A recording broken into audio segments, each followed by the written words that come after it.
Hello guys, ഇന്ന് നമുക്കില്ലേ നല്ല perfect ആയിട്ട് ബട്ടർ കേക്ക് എങ്ങനെ ഉണ്ടാക്കുന്നത് നോക്കാം. ഈ ഒരു റെസിപ്പി നിങ്ങൾ ഫോളോ ചെയ്യുകയാണെങ്കിൽ നിങ്ങൾക്കിത് സെയിൽ ചെയ്യാനും അതല്ലെങ്കിൽ വീട്ടിൽ തന്നെ ഉണ്ടാക്കി കഴിക്കാനും എല്ലാം അടിപൊളി ടേസ്റ്റാണ്. അതുപോലെ തന്നെ നല്ലൊരു റെസിപ്പിയാണ്. അപ്പോൾ ഇതെങ്ങനെ ഉണ്ടാക്കുന്നത് നോക്കാം. ഇതിനായിട്ട് നമുക്കൊരു ഡ്രൈ ആയിട്ടുള്ളൊരു ബൗൾ എടുക്കാം. അതിലേക്ക് ഒരു 250 ഗ്രാം ബട്ടർ, അൺസോൾട്ടഡ് ബട്ടർ ഇട്ട് കൊടുക്കാം കേട്ടോ.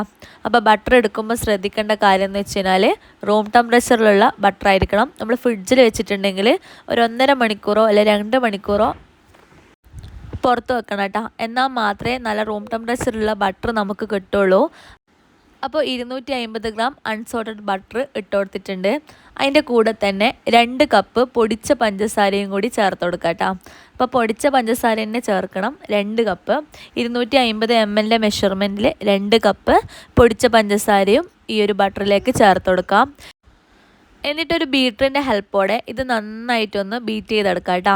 ഈ ഒരു പഞ്ചസാര പൊടിച്ചതും നമ്മുടെ ബട്ടറും കൂടി നല്ലോണം ഒന്ന് യോജിപ്പിച്ച് നല്ല ക്രീമി കൺസിസ്റ്റൻസിയിൽ വരണം. അതുവരെ നമുക്ക് നന്നായിട്ട് ലോ സ്പീഡിൽ ബീറ്റ് ചെയ്ത് കൊടുക്കാം കേട്ടോ. ഒരു 3-4 മിനിറ്റ് നന്നായിട്ടൊന്ന് ബീറ്റ് ചെയ്ത് കൊടുക്കാം ലോ സ്പീഡിൽ.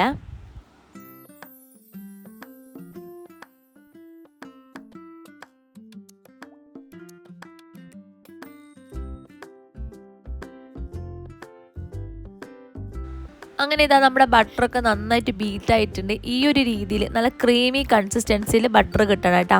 ഇനി അതവിടെ മാറ്റി വെക്കാം. ഇനി നമുക്ക് ഇതിലോട്ട് 2 ടീസ്പൂൺ അളവിൽ വാനില എസൻസും കൂടി ചേർത്ത് കൊടുക്കണം. നല്ലൊരു ഫ്ലേവറാണ്. അപ്പോൾ അതും കൂടി ചേർത്തിട്ട് ഈ ഒരു ക്രീമിൽ നല്ല പോലെ ഒന്ന് മിക്സ് ആക്കി കൊടുക്കാം.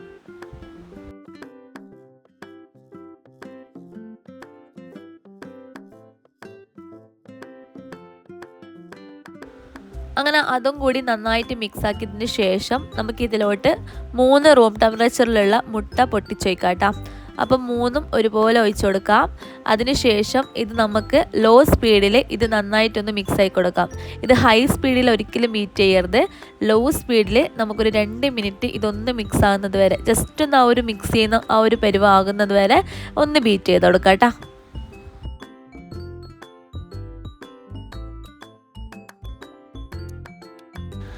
അപ്പോൾ കണ്ട മുട്ടയും ബട്ടറും ഒക്കെ നന്നായിട്ട് ബീറ്റ് ചെയ്തിട്ട് ഈ ഒരു ക്രീമി ടെക്സ്ചറിൽ കിട്ടും കേട്ടോ. ഇനി അതവിടെ മാറ്റി വെക്കാം. ഇനി നമുക്ക് സെപ്പറേറ്റ് ഡ്രൈ ഇൻഗ്രീഡിയൻസ് ഒന്ന് അരിച്ചെടുക്കണം.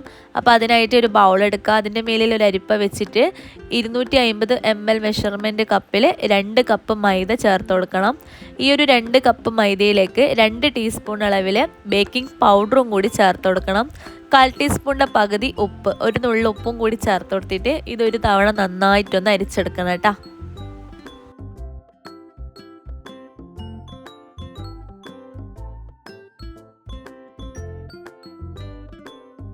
നമ്മൾ എപ്പോഴും കേക്ക് ഉണ്ടാക്കുമ്പം എന്തായാലും അരിച്ചെടുക്കണം. ഇതുപോലത്തെ ചെറിയ ചെറിയ ലംസ് ഉണ്ടാവും. അപ്പോൾ അത് റിമൂവ് ചെയ്യാൻ വേണ്ടിയിട്ടാണ് ഇങ്ങനെ അരിച്ചെടുക്കുന്നത് കേട്ടോ. ഇനി അരിച്ചു വെച്ചിട്ടുള്ള ഈ ഒരു മിക്സ് നല്ലോണം ഒന്ന് സ്പൂൺ വെച്ചിട്ടൊന്ന് ഇളക്കിയിട്ട് അതവിടെ മാറ്റി വെക്കാം. ഇനി നമുക്കിതാ രണ്ടും കൂടിയിട്ട് നല്ലോണം ഒന്ന് യോജിപ്പിച്ചെടുക്കണം. അപ്പോൾ അതിനായിട്ട് ഇതാ നമ്മുടെ ഈ ഒരു ബട്ടർ എഗ് മിക്സിലേക്ക് നമ്മൾ അരിച്ചു വെച്ചിട്ടുള്ള ഈ ഒരു മൈദ മിക്സിൻ്റെ പകുതി ഇട്ട് കൊടുക്കാം കേട്ടോ. എന്നിട്ട് ബീറ്ററിൻ്റെ ഹെൽപ്പോടെ നല്ലോണം ഒന്ന് എന്താ പറയുക ലോ സ്പീഡിൽ തന്നെ ഒന്ന് ഒരേ റൊട്ടേഷനിൽ തന്നെ ഒന്ന് മിക്സ് ചെയ്ത് കൊടുക്കാം കേട്ടോ. ഈ ഒരു സമയത്ത് ബീറ്ററിൻ്റെ ആവശ്യമൊന്നുമില്ല. നമുക്കൊരു ഫോർക്കോ അല്ലെങ്കിൽ വിസ്കോ അല്ലെങ്കിൽ ഒരു സ്പാച്ചില വെച്ചിട്ട് മിക്സ് ചെയ്താൽ മതിയാവും കേട്ടോ. അതപ്പോൾ നിങ്ങളെ ചോയ്സിനനുസരിച്ചിട്ട് മിക്സ് ചെയ്യാം.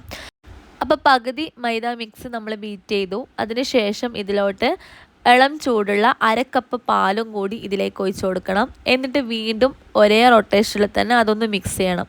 അതിന് ശേഷം നമ്മൾ ബാക്കി വന്നിട്ടുള്ള ആ ഒരു മൈദ മിക്സ് ഉണ്ടല്ലോ അതും കൂടി ഇതിലേക്ക് ഫുള്ളായിട്ട് ഇട്ട് കൊടുക്കാം. എന്നിട്ട് വീണ്ടും അതൊന്ന് യോജിപ്പിച്ചെടുക്കാം. ലോ സ്പീഡിൽ വേണം നമ്മളിത് യോജിപ്പിച്ചെടുക്കാൻ കേട്ടോ. ഹൈ സ്പീഡിലൊക്കെ ഇട്ടുകഴിഞ്ഞാൽ നമ്മൾ ആ ഒരു എന്താ പറയുക അടിച്ച് വെച്ചിട്ടുള്ള ആ ഒരു ബട്ടറിൻ്റെ എഗിൻ്റെ മിക്സൊക്കെ പിരിഞ്ഞു പോയി ആകെ കൊളാകും. അപ്പം നമ്മൾ ലോ സ്പീഡിൽ വേണം ഇത് അധികം വേദനിപ്പിക്കാത്ത രീതിയിൽ വേണം നമ്മളിത് ബീറ്റ് ചെയ്തെടുക്കാൻ കേട്ടോ. അപ്പോൾ നിങ്ങൾക്ക് ബീറ്റർ വെച്ചിട്ട് ചെയ്യാൻ കോൺഫിഡൻസ് ഇല്ലെങ്കിൽ ഒരിക്കലും ചെയ്യരുത്. അതെന്തായാലും പാളിപ്പോവും. അപ്പോൾ അതുകൊണ്ട് ഒന്നെങ്കിൽ സ്പാച്ചിലോ അല്ലെങ്കിൽ വിസ്കോ വെച്ചിട്ട് ഒന്ന് മിക്സ് ചെയ്ത് കൊടുക്കാം കേട്ടോ. അപ്പോൾ ബാക്കി വന്ന ആ ഒരു മൈദ മിക്സും കൂടി ഇതിലേക്ക് നന്നായിട്ടൊന്ന് യോജിപ്പിച്ച് കഴിഞ്ഞാൽ നല്ല പെർഫെക്റ്റ് ആയിട്ടുള്ള ബാറ്റർ നമുക്ക് കിട്ടും കേട്ടോ. അപ്പോൾ നമ്മുടെ ബാറ്ററിൻ്റെ ഈ ഒരു കൺസിസ്റ്റൻസി നോക്കിയാൽ നല്ല സിൽക്കി സ്മൂത്തി ടെക്സ്ചറിൽ വേണം ഇത് കിട്ടാൻ. ഇതാ ഈ ഒരു പരുവം ഈ ഒരു ബട്ടർ കേക്കിൻ്റെ പ്രത്യേകത എന്ന് വെച്ച് കഴിഞ്ഞാൽ ഇത് ഒരുപാട് ഫ്ലോയിങ് കൺസിസ്റ്റൻസിലല്ല ഉണ്ടാവാൻ, ഈ ഒരു കട്ടിയിലുള്ള ആ ഒരു ബാറ്റർ ആയിട്ടായിരിക്കും നമുക്ക് കിട്ടാൻ കേട്ടോ.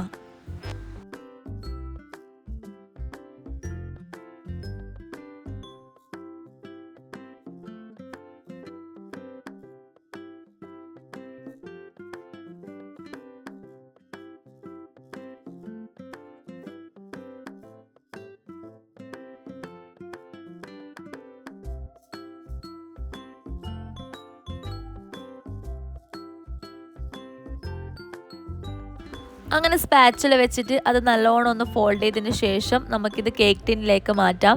ഞാനിപ്പോൾ 8 ഇഞ്ച് വലുപ്പമുള്ള ഒരു സ്ക്വയർ മോൾഡ് എടുത്തിട്ടുണ്ട്.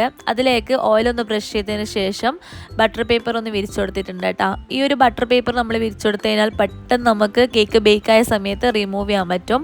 അപ്പോൾ അതില്ലെങ്കിൽ ജസ്റ്റ് മൈദ ഡസ്റ്റ് ചെയ്ത് കൊടുത്താൽ മതിയാവും കേട്ടോ. ഓയിലൊന്ന് ബ്രഷ് ചെയ്തിട്ട് മൈദ ഡസ്റ്റ് ചെയ്ത് കൊടുത്താൽ മതിയാകും. അങ്ങനെ ഇതാ നമ്മുടെ ബാറ്റർ മൊത്തം ഇതിലേക്ക് ഒഴിച്ചു കൊടുത്തിട്ടുണ്ട്. ഇനി നമുക്ക് സ്പാച്ചിൽ വെച്ചിട്ട് തന്നെ അതൊന്ന് ലെവൽ ചെയ്തെടുക്കണം കേട്ടോ. ഇത് കട്ടിയുള്ള ബാറ്റർ ആയതുകൊണ്ട് തന്നെ അതിങ്ങനെ എന്താ പറയുക ഫ്ലോ ആവില്ല. അപ്പോൾ നമ്മൾ തന്നെ ഇതുപോലെ ഒന്ന് ലെവലാക്കി എടുക്കണം.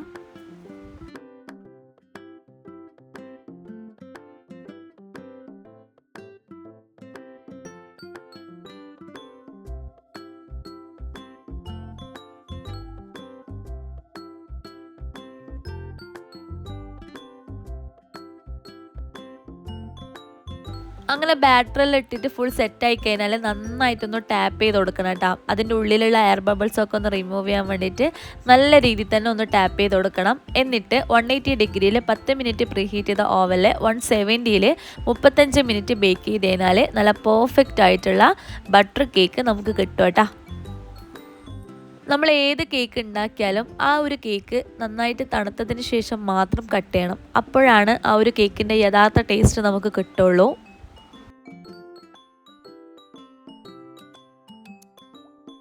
അപ്പോൾ ഇതിൻ്റെ ചൂട് ജസ്റ്റ് ഒന്ന് പോയതിന് ശേഷം ഞാൻ ഇതെടുത്തിട്ടുണ്ട്. പെട്ടെന്ന് നമുക്ക് ഡിമോൾഡ് ചെയ്യാൻ പറ്റുന്നുണ്ട്. കേക്ക് നന്നായിട്ട് തണുത്തതിന് ശേഷമാണ് ഞാനിപ്പോൾ കട്ട് ചെയ്യുന്നത് കേട്ടോ. അപ്പോൾ ഇത് നല്ല പെർഫെക്റ്റ് ആയിട്ട് തന്നെ കട്ട് ചെയ്യാനും പറ്റുന്നുണ്ട്. പൊട്ടിപ്പോകുന്ന ഒരു ചാൻസോ കാര്യങ്ങളോ ഒന്നുമില്ല. ഈ ഒരു കേക്ക് നമുക്ക് സെയിൽ ചെയ്യാൻ പറ്റും. ഒരാഴ്ച വരെ നമുക്കിത് സ്റ്റോർ ചെയ്യാൻ പറ്റും. ഒരു കുഴപ്പം ഉണ്ടാവില്ല. പിന്നെയെന്ന് വെച്ച് കഴിഞ്ഞാൽ ബേക്കറി കിട്ടുന്നതിനെക്കാട്ടിയും ടേസ്റ്റിൽ നമുക്കിത് പുരക്കന്നെ ഉണ്ടാക്കിയെടുക്കാം. ഒരു പിടി ടേസ്റ്റിൽ നല്ല രുചിയാണ്, നല്ല ടേസ്റ്റാണ്. ഇനി ഈ ഒരു മൈദക്ക് പകരം വീറ്റ് ഫ്ലോറും എടുക്കാം കേട്ടോ. അപ്പോൾ അങ്ങനെയും നമുക്ക് ചെയ്യാം. അങ്ങനെ ഇതാ നല്ല പെർഫെക്റ്റ് ആയിട്ടുള്ള ബട്ടർ പൗണ്ട് കേക്ക് ഇവിടെ റെഡി ആയിട്ടുണ്ട്. നിങ്ങൾ എന്തായാലും ഇത് ട്രൈ ചെയ്യണം. ഇഷ്ടപ്പെട്ടിട്ടുണ്ടെങ്കിൽ ഒന്ന് ലൈക്ക് ചെയ്യാനും ഷെയർ ചെയ്യാനും നമ്മുടെ ചാനൽ സബ്സ്ക്രൈബ് ചെയ്യാനും മറക്കരുത്. ട്രസ്റ്റ് മീ, ഇത് ബേക്കറി കിട്ടുന്നതിനെക്കാട്ടിയും ഒരു പിടി ടേസ്റ്റിൽ നല്ല രുചിയോടെ നമുക്കിത് ഉണ്ടാക്കിയെടുക്കാം കേട്ടോ.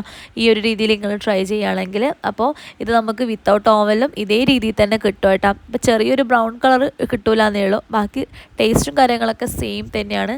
അപ്പോൾ നിങ്ങൾ എന്തായാലും ട്രൈ ചെയ്യുക. ഇഷ്ടപ്പെട്ടിട്ടുണ്ടെങ്കിൽ ലൈക്ക് ചെയ്യാനും ഷെയർ ചെയ്യാനും നമ്മുടെ ചാനൽ സബ്സ്ക്രൈബ് ചെയ്യാനും മറക്കരുത്. മറ്റൊരു നല്ലൊരു വീഡിയോയുമായി വീണ്ടും കാണാം. അതുവരേക്കും bye from Anuswar. Thank U.